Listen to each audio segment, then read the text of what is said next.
Class 11 तो हो चुकी है बर्बाद। अब हम लोग को ये सोचना है कि क्लास 12 का क्या करना है। अब आप लोग के मन में काफी सारे डाउट्स चल रहे होंगे कि हमारी क्या दीदी अब आईआईटी क्लियर हो सकती है, क्या मेरी नीट क्लियर हो सकती है, या फिर क्या अब भी मैं बोर्ड में 95% से ऊपर स्कोर कर सकता हूँ। यही सब चीज सोच रहे हूँ क्योंकि यार जो बच्चा आईआईटी नीट दे रहा है, ठीक है, उन्होंने ऑलरेडी 1 साल पहले से तैयारी शुरू कर रखी थी। और तुम क्या कर रहे थे, तुमने 11th भी वेस्ट कर दी ना, तुम्हें 11 का कुछ आता है। तो मेरे पास सीरियसली जवाब है कि yes you can still do it. तुम लोग सभी सोच रहे होंगे कि दूसरे यूट्यूबर्स की तरह आप भी बहुत सारे रीजन दे देंगे कि ये कर लो वो कर लो, तो आप लोग के अच्छे 95% आ जाएंगे क्लास 12 बोर्ड में, या फिर आप लोग की नीट आईआईटी क्रैक हो जाए। मैं आप लोग के साथ प्रैक्टिकल डेटा शेयर करने वाली हूँ कि किस तरीके से अभी भी यू हैव स्टिल टाइम, किस तरीके से अभी भी तुम अपनी सारी चीजें बता सकते हो। अब क्लास 11 में तुमने प्रिपरेशन नहीं स्टार्ट की थी कॉम्पिटिटिव एग्जाम की, या फिर सोचा था स्टार्ट नहीं कर पाए थे, या फिर अपने जहाँ भी आप लोग जिस प्लेस पर रहते किसी ऑफलाइन कोचिंग में भी वहाँ छोटे मोटे गए थे, तो आप लोगों ने थोड़ा बहुत कुछ ना कुछ किया, या फिर क्लास 11 का सिलेबस जैसे तैसे बिल्कुल पास तो हुए ही हो, ठीक है, बर्बाद किए बट पास तो हम हुए। अब अगर मैं बात करती हूँ कि दीदी अगर मैं अभी से स्टार्ट करती हूँ क्लास 12 से, तो मेरे पास कितना टाइम, अभी अगर तुम स्टार्ट करोगे ना कॉम्पिटिटिव एग्जाम की तैयारी के लिए, तो मैं मान के चलती हूँ कि एग्जाम्स आप लोग की मई में होते हैं, ठीक है। अगर मई में एग्जाम्स होते हैं तो आज से अगर मांगे तो तुम्हारे पास कम से कम 13 से 14 महीने, ठीक है। यू हैव 13 to 14 मंथ, और उसमें से भी मैं नहीं मान लूँ कि तुम्हारे पास 13-14 मंथ है, ये 2 महीने को भी गोली मार दो, हम मान रहे कि सिर्फ और सिर्फ तुम्हारे पास 12 महीने, ठीक है, तुम्हारे पास साल भर बचा हुआ है, ठीक है। ये 2 महीने क्यों नहीं मान रहे, क्योंकि हम रिविजन के लिए रखे थे, इसलिए हम इसको कंसिडर नहीं करके थे। अब अगर मेरे पास साल भर में 365 डेज होते हैं, अब यहाँ तुमने ये तो गलती तो कर दी, अब तुम लोग को प्रायश्चित करने के लिए कम से कम एक दिन में 10 घंटे तो मात्र पढ़ना होगा। क्या सोच रहे हो, नहीं पढ़ पाओगे? अगर अभी भी तुम एक दिन में 10 घंटे नहीं पढ़ पाए तो तुम इस सपने को, जो तुम्हारे इंजीनियर बनने के, आईआईटी में जाने के, या फिर अच्छे से मेडिकल कॉलेज के सपने को भूल जाना, ठीक है। क्योंकि यार ये जो अगर आप लोग 6 घंटे पढ़ रहे थे तो 8 से 9 घंटे पढ़ने की कोशिश करो, 8 घंटे पढ़ रहे थे तो 10 घंटे पढ़ने की कोशिश करो, क्योंकि ये जो 2 घंटे का स्लॉट है ना, स्लॉट आगे तुम लोग को तुम्हारी मंजिल तक पहुंचा के रहेगा। अब अगर हमारे पास मान लेते 10 घंटे हम लोग डेली पढ़ रहे, इस 10 घंटे में से बच्चा पार्टी मैं मान लेती हूँ कि आप लोग के पास इस 10 घंटे में 3650 आवर्स है, ठीक है, अगर मैं साल भर के मिला लूँ, ठीक है। अब इसमें से अगर हम 4 घंटे की दीदी रोज वीडियो लेक्चर्स देख रहे हैं, या फिर कोचिंग जा रहे हैं तो कोचिंग में जो लेक्चर्स होते हैं वो देख रहे हैं, तो मैंने मान लेती हूँ कि ठीक है अगर 4 घंटे के तुम लोग लेक्चर्स देख रहे हो, 4 घंटे 460 ये तुम्हारे टोटल आवर्स हो जाएंगे। अगर मैं बात करूँ ना क्लास 11 और 12 के सिलेबस कंप्लीट करने के, जितने भी चैप्टर्स कंप्लीट है हमारे जेईई के अकॉर्डिंग या नीट के अकॉर्डिंग, तो तुम लोग के अप्रोक्स 1000 आवर्स में कंप्लीट हो जाएंगे। और तुम्हारे पास कितने घंटे, 1046 आवर्स है, ठीक है। तो अब तुम सोचो कि जितने तुम्हारे रिमेनिंग आवर्स है इसमें तुम लोग क्या कर सकते हो, प्रैक्टिस, करेक्ट। अब जितने हमारे पास रिमेनिंग आवर्स है 2190 आवर्स, इसमें मैं सेल्फ स्टडी करूंगा दीदी, मैं प्रैक्टिस करूंगा। मान लेते हैं कि तुम प्रैक्टिस कर रहे थे क्वेश्चंस की, अब अगर तुम 1 घंटे में मान लेते 10 क्वेश्चन भी सॉल्व कर पाते हो, या 15 क्वेश्चन भी सॉल्व कर पाते हो, 10 क्वेश्चन के हिसाब से गिनते हैं तो टोटल तुम 21900 क्वेश्चन यहाँ सॉल्व कर रहे होंगे। इस डेटा के अनुसार अगर मैं बोलूं कि किसी बच्चे में इतना दम है कि उसने इतने क्वेश्चन सॉल्व कर लिए, या 1 घंटे में वो 15 क्वेश्चन सॉल्व कर पाए, तो उस डेटा के अकॉर्डिंग तुम जोड़ लेना। अगर तुमने 21900 या 3000 से ऊपर क्वेश्चन सॉल्व कर रखे, तो मैं गारंटी देती हूँ कि तुम्हारा नीट या फिर हमारे आईआईटी में जरूर सिलेक्शन होगा। क्यों नहीं होगा, तुमने इतनी मेहनत करी है, वो भी एक पर्टिकुलर स्केड्यूल के साथ, तो जरूर होगा। अब बात करते हैं कि दीदी हम लोग को अगर नीट देना है, ठीक है, तो आप लोग के पास 700 नंबर का पेपर होता है, तो कितने नंबर मुझे लाने पड़े, एटलीस्ट भी तुम्हें 650 से, अगर तुम लोग बहुत अच्छा कॉलेज चाहिए तो उससे ऊपर नंबर लाने की सोचो। जितना बड़ा सोचेंगे ना हम, उतनी मेहनत हम कर पाएंगे बच्चा, याद रखना। अब बात करते हैं, हर साल 25 लाख बच्चे नीट में अपेयर होते हैं, ठीक है, लास्ट ईयर का रेशियो बता रही हूँ, अभी मैं जो नीट गया आप लोग का, बट उसमें से सिलेक्शन सिर्फ और सिर्फ 5 लाख बच्चों का होता है। क्यों दीदी?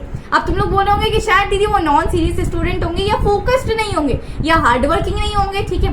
चलिए मान लेते कि वो हार्ड वर्किंग नहीं थे, या उन्होंने शुरुआत से पढ़ाई नहीं की होगी, ठीक है। तो यहाँ पर सीधा सीधा आंसर है कि उनको ये नहीं पता कि नीट में आता क्या है, कंसेप्ट क्लियरिटी नहीं है, बेसिक्स क्लियर नहीं होते, जिसकी वजह से नीट या फिर जेईई के क्वेश्चन हमसे नहीं बन पाते। कोई कोचिंग इंस्टीट्यूट जा रहे हो तो यार कोई ऐसा कोचिंग इंस्टीट्यूट जाना जो कि फ्लेक्सिबल हो तुम्हारे हिसाब से, तुम वहाँ डाउट्स पूछ पा रहे हो, वहाँ पीवाईक्यूज को सॉल्व कर पा रहे हो, ठीक है। और डाउट्स पूछने की आदत अभी से डाल लो, जहाँ डीपीपी सॉल्व करवाए जा रहे हो तुम्हें, जहाँ शॉर्ट नोट्स मिल रहे हो, जहाँ माइंड मैप्स मिल रहे हो तुम लोग को, ये सारी चीजों से तुम कंसेप्ट की क्लियरिटी होती है। और जहाँ तुम्हें ये बताया जा रहा हो कि नीट में किस टाइप के क्वेश्चंस आते हैं, या फिर हमारे जेईई में किस टाइप के क्वेश्चंस आते हैं, यहाँ तक साथ ही साथ आप लोग के पास यार पास्ट ईयर के रिकॉर्ड्स हो कि यहाँ से कितने बच्चे ऑलरेडी सिलेक्ट होके निकले, बट जो कि अफोर्डेबल हो, ऐसा ना हो कि कोई हम ऐसे इतने महंगे कोचिंग इंस्टीट्यूट में चले जाए और उसके जाने के बाद भी वहाँ ढेरों सारे बच्चे और हमारा सिलेक्शन बिल्कुल भी ना हो पाए, तो क्या होगा? हमारे मम्मी पापा की जो पूरी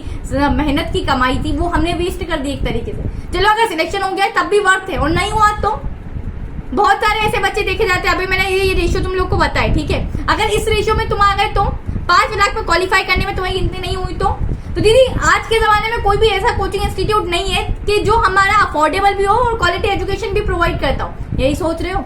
तो आप लोगों ने सभी लोगों ने पीडब्ल्यू का नाम तो सुना ही होगा, ठीक है? और पीडब्ल्यू का ऐप नहीं डाउनलोड किया हो तो डिस्क्रिप्शन में लिंक दी है, वहां से जाके डाउनलोड कर लेना। क्यों बोल रहे हो? क्योंकि ये जो मैंने वर्ड बोला है ना कि अफोर्डेबल हो, ये सीरियसली अफोर्डेबल।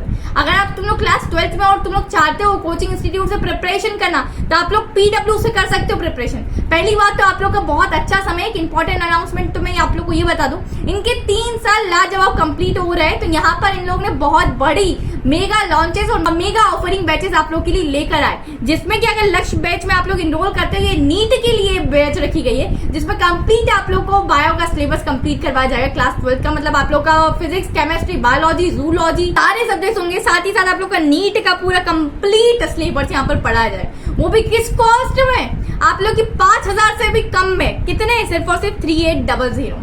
तो ये क्लास 12th वालों के लिए, और ऑलरेडी ये बैच 29 मई से स्टार्ट हो रहा है। यहाँ पर रोज रेगुलर आप लोग को क्लासेस होगी, डीपीपी मिलेंगे, शॉर्ट नोट्स मिलेंगे, हर संडे आप लोग का एक टेस्ट भी होगा जिससे कि आप लोग को सारी चीजें समझ में आ जाए। शॉर्ट नोट्स, माइंड मैप, सारी चीजें अवेलेबल होगी और आप लोग की रिकॉर्डिंग 24/7 आप लोग की अवेलेबल होगी। साथ ही साथ बात करते कोई बच्चे क्लास 11th में और अभी से वो लोग सतर्क होना चाहते कि दीदी मैं अभी से प्रिपरेशन करना चाहता हूँ नीट की, और साथ 700 में से मैं 650 के अबो मार्क्स लाना चाहता हूँ, तो अभी से इनरोल कर लेना आप लोग अर्जुना बैच के लिए, जहाँ की आप लोग क्लास 11 का कंप्लीट सिलेबस कंप्लीट करवाया जाएगा, साथ ही साथ नीट की प्रिपरेशन करवाई जाएगी। सिर्फ और सिर्फ कितनी कॉस्ट में? 3800।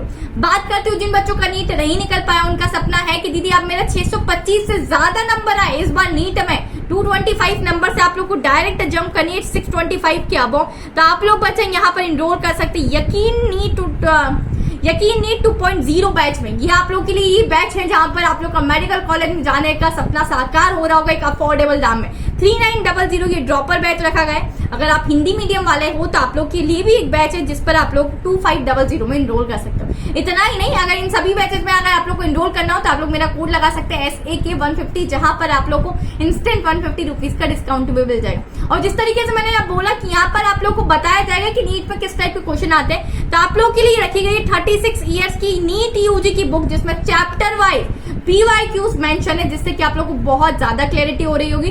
36 ईयर्स तक के आप लोग की AIPMT और नीट के सारे क्वेश्चंस इंक्लूडेड है। तो मुझे नहीं लगता अगर तुम लोग लास्ट 36 ईयर्स तक के क्वेश्चन कर लोगे तो तुम्हें कोई नीट में क्रैक करने से रोक सकता है। तो ये बुक फिजिक्स के लिए रखी गई, सेम बुक हमारे दूसरे सब्जेक्ट के लिए आती है, तो आप लोग जाके चेकआउट कर सकते हैं। इन्हीं चीजें तो तुम्हारे सामने क्लियर हो चुकी है, तुम्हें करना क्या है। अब बात करते हुए दीदी क्लास 11 का सिलेबस अब किस तरीके से हम लोग कंप्लीट कर रहे होंगे क्लास 12 के साथ, यही सोच रहे हो तुम लोग। जैसे मानते हैं यार अब तुम्हारे पास ये 100% का तरीका है, ठीक है, ये 100% का रोड है, ठीक है। यहाँ पर आप लोग अगर इस पॉइंट पर आ जाते हैं तो इस पॉइंट पर आने के बाद आप लोग किसी भी कॉम्पिटेटिव एग्जाम के लिए जा रहे हो, चाहे IIT हो, JEE हो, DU के किसी कॉम्पिटेटिव एग्जाम हो जैसे CUET होता है या फिर NDA वगैरह, बट आप लोग को ये वाला जो रोडवे है ना, ये रोड मैप, ये 100% का, ये तो पढ़ना पड़ेगा, ये तो पार करना पड़ेगा। और ये कैसे पार करेंगे? क्लास 11 का पढ़ के और क्लास 12 का पढ़ के।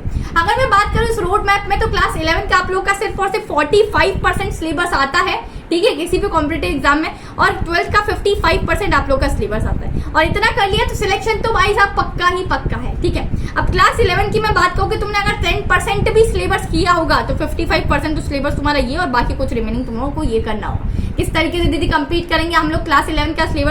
सबसे पहली बात है बच्चा, ये 100% का जो रोड मैप दिखा है ना, इसमें से अगर तुम्हें से 75 या 80% भी तुम ऐसा कर लेते हो जिसमें तुम्हारी कंसेप्ट क्लियरिटी होगी, हमने इतने क्वेश्चन प्रैक्टिस कर रखे होंगे कि तुम्हें नीट या फिर JEE में सिलेक्शन के लिए कोई नहीं रोक सकता होगा, तो तुम्हारा यहाँ बेड़ा पार हो जाएगा।